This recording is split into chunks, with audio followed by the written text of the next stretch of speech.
para lang i-address lahat ng concerns tungkol sa ABS-CBN. Samantalang ang chairman naman natin ng franchise committee na si Congressman Alvarez ay napakagaling at sinasagot naman lahat ng issues. So frankly, today is really not the time for ABS-CBN. Ngunit dahil naalala ko yung laging sinasabi ng aking ama o ng tatay ko na si Rene Compañero Cayetano, he always reminded us that it is always the right time to do what is right. Then we will find the time today to do what is right. Because it was wrong for the government, without notice, without due process, to stop the broadcasting of ABS-CBN, especially during this pandemic. We live in extraordinary times, but it is made even more exceptional by the pandemic that has permanently marked all of those who lived through it. Advances in online technologies, even during the period of pre-COVID-19, were already growing by leaps and bounds, have made the free flow of information to happen at a dazzling pace. Old models of media, many of which we thought were permanent, are now being complemented, sometimes even discarded, in favor of new ideas, new ways of doing things, better, faster, more efficient, more democratic. Mass communication, which has for the most of history been a one-way medium, is seeing the dawn of a new age, where interactivity and interaction with the audience is no longer a novel gimmick. Dati po, kung may TV show, part po ng, hindi bang gimmick, pero part po ng attraction nung palabas na yon. Meron phone-in question, o kaya meron kang phone a friend, o kaya meron pwede mag-comment. Pero ngayon po, hindi na po ito isang gimmick. It is now a permanent part of our communication landscape. The fact that ABS-CBN is still able to broadcast its content even after its franchise had been preemptorily terminated shows that this issue is not, nor has it ever been, about silencing media nor curtailing the freedom of the press. Just look at the social networking platforms and you will see that those freedoms are alive, well, and undeniably thriving in the Philippines. Wala po tayong binubusal-salan dito. We are simply following the law that every 25 years, you have to present before Congress your case of why we should give you another 25 years.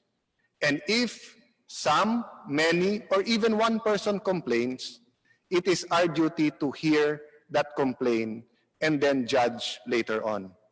In many ways, these changes reminded me of my dad, Senator Rene Compañero Cayetano, and the lessons he taught me in life. My dad was old-fashioned, very strict. He taught us that discipline and hard work are primary virtues. But at the same time, he also saw the value in using technology to reach the people. His pioneering show, Compañero y Compañera, first on DZMM, then later on ABS-CBN, provided a valuable public service to the Filipinos who may have otherwise not been able to see, let alone afford, a good lawyer. But in all this, one thing was higher above all. He always stood for what is right. Yun po ang spirit na nag-drive sa kanya, dun sa radyo, na ipaglaban ang batas, na yung tama ay tama at yung mali ay mali. Regardless of how hard the times were, he always pounded into us, just do what is right. Even in my younger days as a politician, when I would give him analysis about politics before making a stand, he would get angry at me and I would say, just tell me what to do. Ikaw naman tatay ko. Sasagutin niya ako, hindi. Elected ka. Hindi ka sa akin sasagot. Sasagot ka sa taong bayan. So sabi ko, ba't ka nagagalit? Nagagalit ako kasi hindi mo iniisip kung ano tama yun ang gagawin mo eh.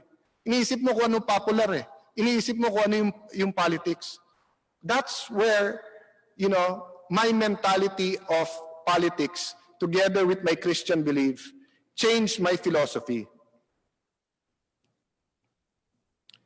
And during those times when we would be too hard on us, he would be too hard on us, that is when my mother came in to comfort us and to encourage us. But every time, akala namin kinakampihan na niya kami dahil sasabihin niya, ganyan talaga tatay mo, talagang sumisigaw yan, talagang madaling magalit. She would always come to his side by reinforcing the idea that tama is tama and mali is mali. I guess that's the teacher in my mom, to keep teaching her children and people who she proudly called her pupils to do what is right. This is the same spirit that drives me in my work today. Discipline, hard work, innovation, and doing what is right. It's not always easy. Sometimes we have to discern kung ano tama o mali. Sometimes there are two decisions na parehong tama. May mga iba that will argue there's such a thing as least among all evils. But personally, I always try to find what is right rather than the least of two evils. So what is right? Or at least how to determine what is right? Is it not right to hear all sides before we pass judgment? Is it right to ensure that our constitutional freedoms are not just protected, but they are also strengthened? Is it right to prioritize the welfare of many over the interest of the few? Is it right to stand by your principle despite the criticism? Is it right to listen to that still, small, constant voice in your heart and mind telling you, eto tama, eto mali? Simply, is it right to do what is right? Before I continue to talk about what is right, what is the right thing to do about this issue, allow me first to address my comments to the following people or sectors. First, to the Solicitor General and the NTC. To be clear, we take no offense with your legal opinion. Pinapahalagaan namin ang opinion nyo, even if it is contrary to the DOJ and both houses of Congress and to legal precedents. What we do object to and take serious offense with is the furtive manner by which you deliberately and maliciously undermine the authority of Congress. March 10 nagsalita na mabibigyan ng provisional authority. It was only on April 30 na sumulat ang Solgen sa NTC. It was only May 3 that he made the threats to NTC public. And when the investigation takes place, we have evidence that there was collusions with some private individuals to stir up, the basis for all of this. But the point is, Mr. Speaker, we can only act based on the best information we have. And when you come to Congress, especially if you are part of the government, we expect you to tell us the truth. And if you make a mistake or change your mind, we expect you to tell us right away so that we can remedy the situation. The NTC gave its testimony and commitment on March 10. If you had any objections, Mr. Solicitor General, why did you not communicate with Congress? Why choose to remain silent for close to 2 months and on the eve of the opening of Congress, come out with your threats to the NTC? As a fellow lawyer and government worker, we should be working together and not trying to bring each other down. The media establishment, let me address this to you, mga kapatid po natin sa media. I respect that you have a stand in calling for a hearing. Katulad po ng statement ng Senate media na mga kaibigan natin. I respect that you are calling us out for our failure to do this sooner. I even respect that some of you put the blame on me, on Alan Peter Cayetano personally.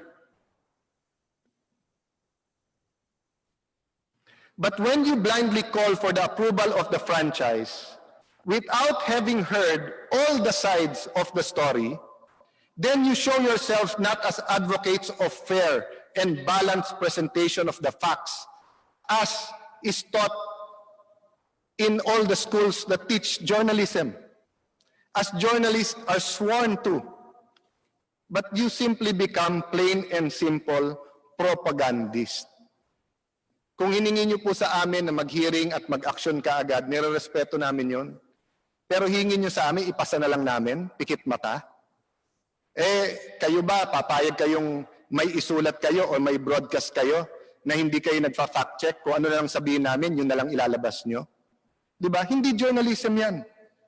So hindi po magiging tama ang desisyon ng Congress kung we will act speedily for the sake of acting speedily. And I cannot respect that. Do not weaponize this issue for your own personal agenda. This is a disservice to the very public in whose name you claim to stand for. Again po, hindi ko po sinasabing lahat, may iilan lang. There are bad apples everywhere, no? Wala naman pong isang barrel na 100% unless you pick the apples one by one. So whether you talk about politicians, whether you talk about members of the police, whether you talk about sa media, meron po talagang may personal agenda. Pero it's our lookout na huwag magpadala sa kanila. Kasi alam naman natin kung anong tama. Some may say that they are in the service of the Filipino people. Pero sa gitna ng sakuna, gusto nyo, kayo ang unahin namin kaso sa kababayan natin. Kayo nga isang dahilan kung bakit may mga issue ang network na ito eh. Sa mata ng marami, klarong bias at pakikialam sa eleksyon na bawal sa atin batas ang ginawa ninyo at ginamit niyo yung network na ito. 2004, 2010, 2016, 2019. Tapos tatakpan nyo yan by saying it is against press freedom. Hindi po natin nilalahat ang mga journalist. Ngunit tulad din ng pagpapakita ninyo na ang lahat ng politiko ay korap, na lahat ng pulis ay abusado, damay-damay na ang buong institusyon sa maling gawain ng ito. So again, this may be a few bad eggs. But bakit po walang naging problema sa pagpasa ng franchise ng Channel 5? Bakit po walang naging problema sa pagpasa ng franchise ng Channel 7? Because wala pong tumayo at nagsabing nag-issues. If you take up, for example, Channel 7, DCBB, no? Now and then, si Igan, very popular broadcaster, criticizes me. But I have full respect for him. That's his opinion. But I never complained to management. Nung dumadaan yung franchise, I did not tell Channel 7 when I was in the Senate, boss, nakikialam kayo sa eleksyon. Why? It was simply his opinion as a journalist. And if it's correct, magbabago ako, and kung mali, di ba? Then I would tell him, I disagree with you. And he'd invite me again to his show. But that was not the case with ABS-CBN. And we deserve a hearing to be able to hear that. Yes, it might be unfair to Carlo Katikbak and Mark Lopez, the new management, because this happened during another era, no? But they're asking for a extension. They want a new franchise that will let them continue their media empire. Thus, accountability. Kung may negosyo po ako, pero yung negosyo ko po na yun may ginawang mali, binili na po ni DS ni Rani Abu ang negosyo na yon. Pag hinabol po ng BIR, hindi lang ako ang hahabulin, siya din. Siya na may-ari nung ano na yun nung negosyo na yon. So it might be unfair kung tinago ko sa iyo yun, Honorable Deputy Speaker Abu. But you still have to face the consequences. So if the government is removing your license, you have to answer, no? And we have to see what are the reforms that you will put in place. Now, if the network is confident that mali, these are false accusations, misunderstandings, these are ramblings by many of our kababayans, then let the people judge habang naghihiring po tayo. To the celebrities of ABS-CBN, Yes, marami kayong fans dito sa Congress. But please be reminded that loyalty to the company that has given you a good life is important. But you cannot cry injustice and blame public servants when you lose your paycheck or your show, yet not take notice of the fact, yes, the fact, that there are grave issues against your network. These include alleged violation, again, alleged violations of labor laws, tax laws, and even constitutional law, even election laws. By all means, let your voices of support for your network be heard.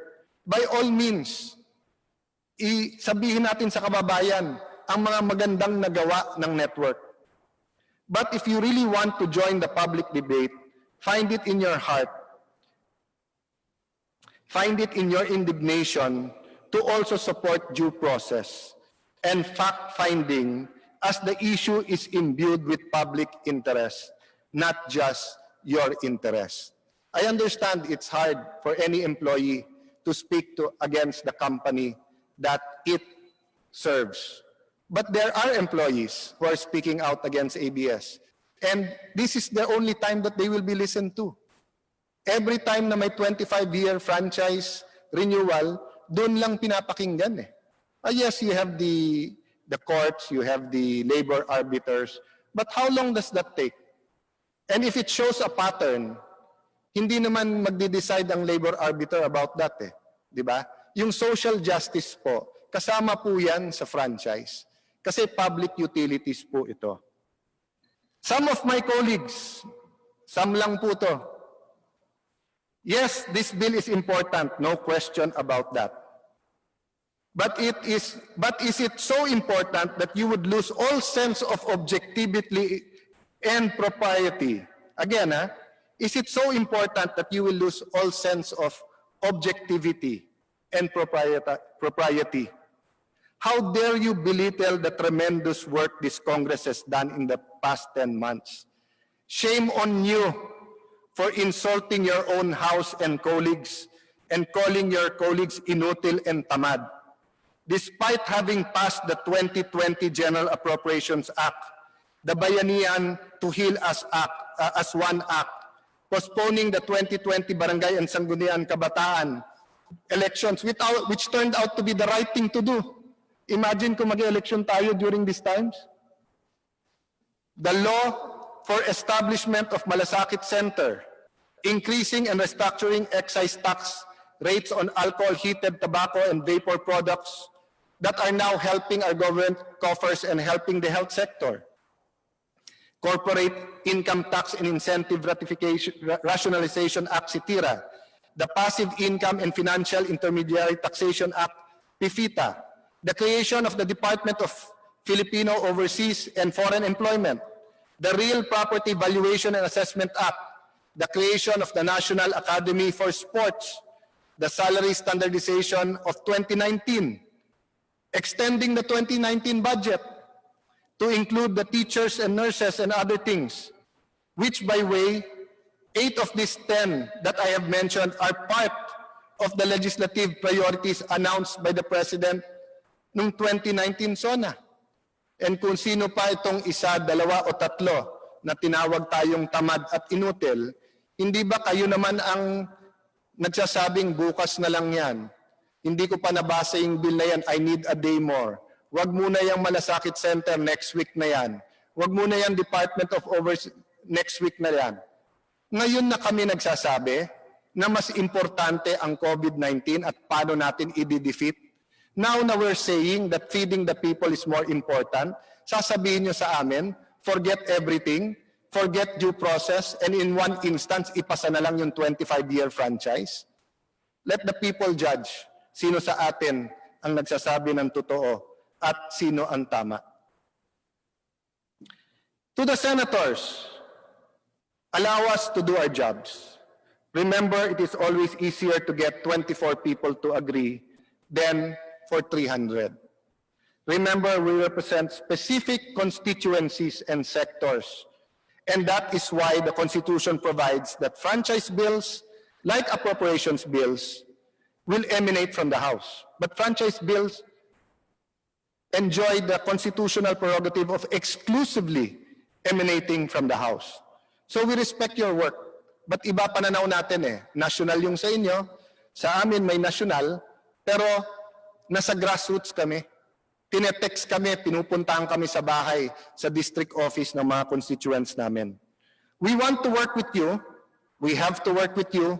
We've done great things together with you, our dear senators. We have to build our nation, but respect our timing and the manner of us holding our hearings. In other words, let's all play nice. Let's not just pretend to be nice to each other. Sa mga dilawan, nothing I say will make you agree with me. You don't even agree on the facts, simply because you think your opinions are law and are always correct. Former Senator Trillanes and you deserve each other. Kayo na lang mag-usap. Pero konting advice and take it from me. Don't disagree with him, papatayan kayo ng mic. Sa mga DDS o diehard Duterte supporters, I know you want to shut down ABS-CBN. Believe me when I say I hear you. Many in this August hall hear you. Congress hears you. As a friend and political ally of the President, part of the purpose of having this hearing is to make sure that history will judge our actions as just, na may hustisya po. And that the world will not blame the Duterte administration in case the franchise application is denied. So it's only by having these hearings where we will be able to justify to our people now and where history can look back and say, tama pala na binigay nyo yung franchise in 25 years.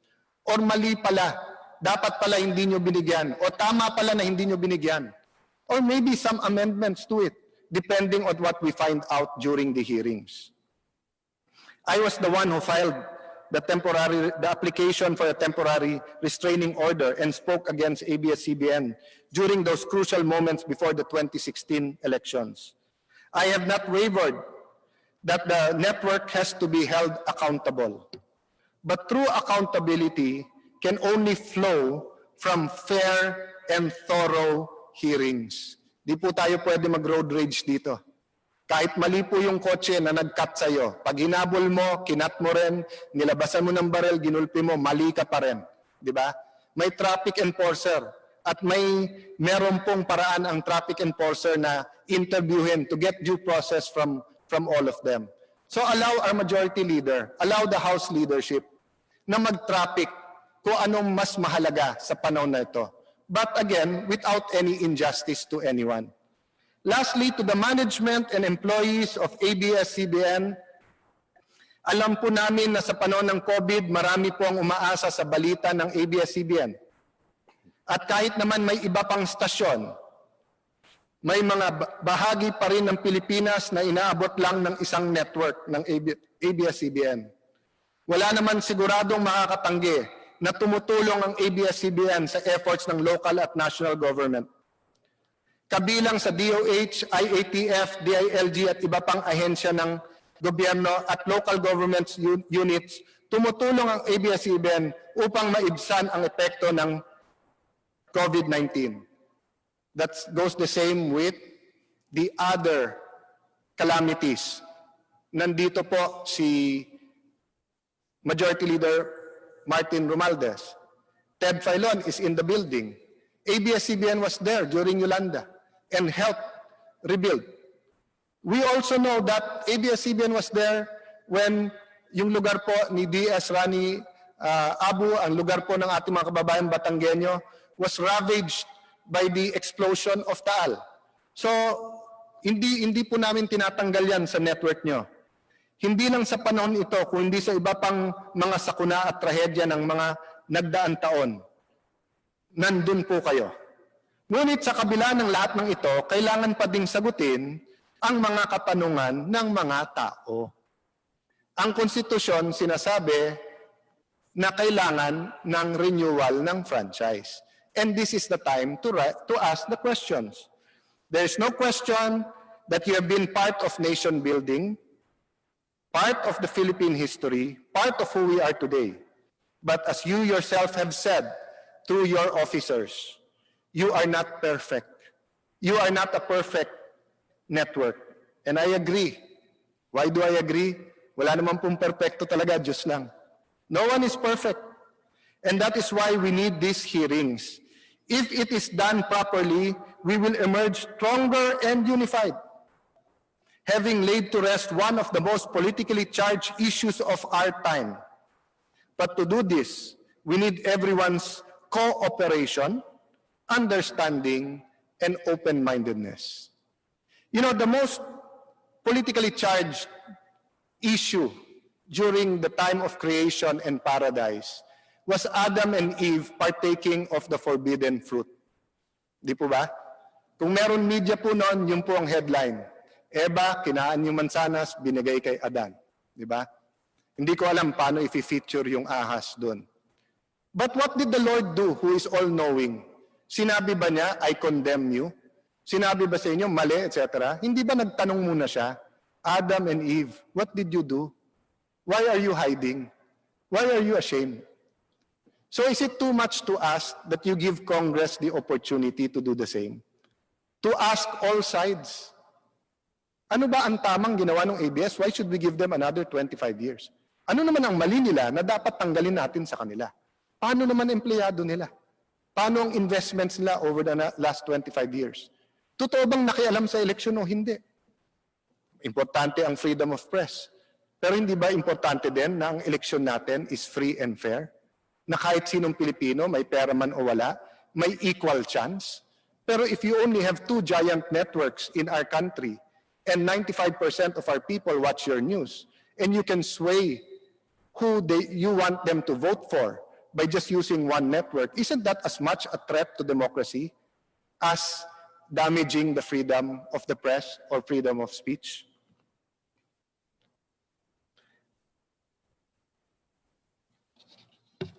I echo the words of President Rodrigo Roa Duterte when he tells you, ABS-CBN, and also all the members of media, simply do your job.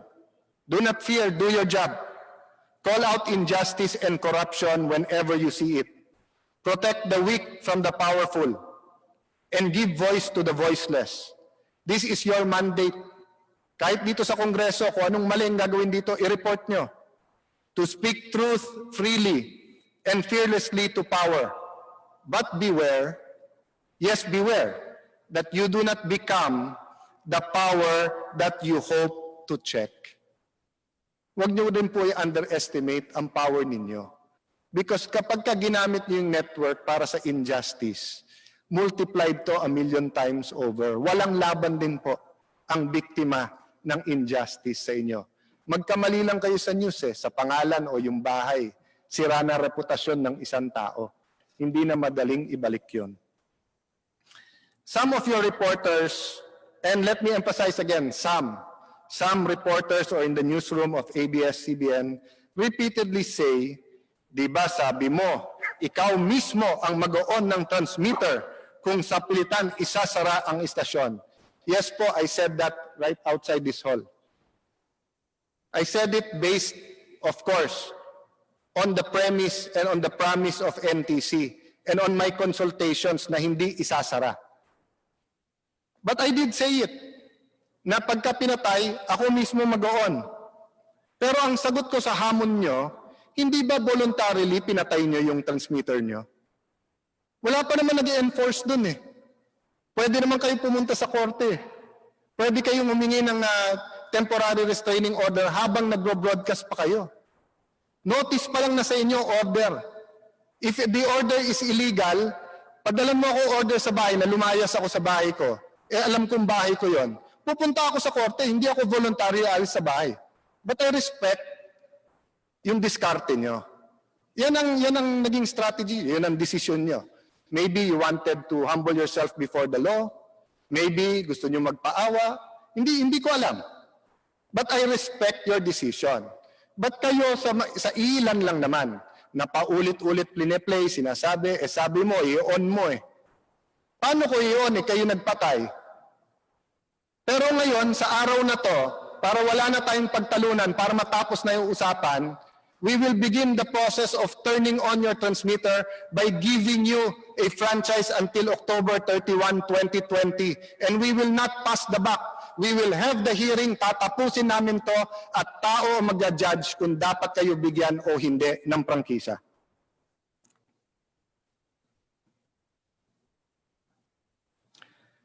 Through this measure that we have filed today, I am now sponsoring, we will provide ABS with a provisional franchise or with a franchise, a full-blooded franchise with limited period until October 31, 2020, within which both the House of Representatives and the Senate will hear the issues being raised for and against the renewal and assess with complete impartiality and fairness whether or not the network shall be granted a franchise for another 25 years.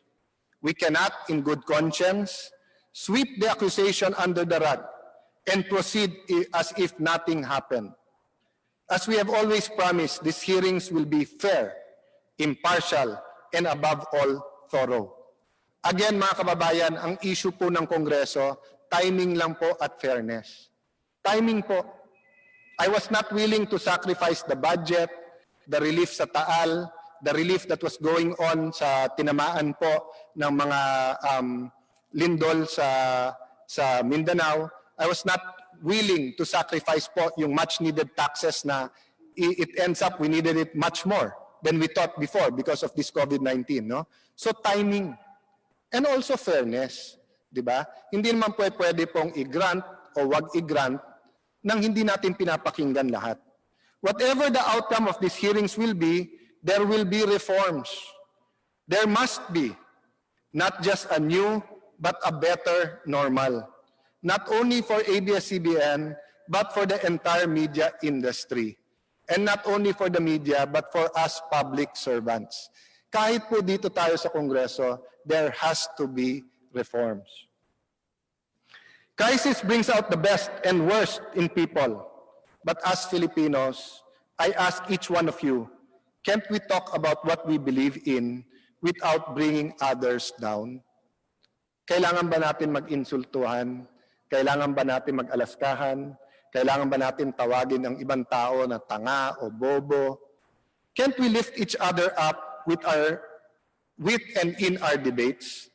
At this time of great peril, when the whole world is on the brink, it is really too much to ask that we hold off on the discussion of this issue and issues that are divisive, at least until we're able to take care of each other. So let me make it clear. Baka sabihin ng iba, pagkatapos mong sabihin XYZ about many people, sabihin mo, let's lift each other up. No, I recognize that every time we're put in a situation that very divisive ang ating issue, let's talk today about death penalty.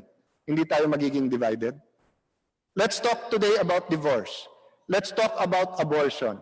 Let's talk about constitutional change, federalism, which I very much believe in. Hindi ba magiging divisive? So ang sinasabi ko po, iwasan po natin ang pwedeng iwasan na divisive so we can take care of each other para hindi mapusok ang ating kalooban, para naman po, okay lang sana alaskahan Let's make each other laugh. Di ba? Pero yung mag-insultuhan po tayo, panoorin niyo po ang ibang bansa. US, Spain, Italy, China, sa nangyayari.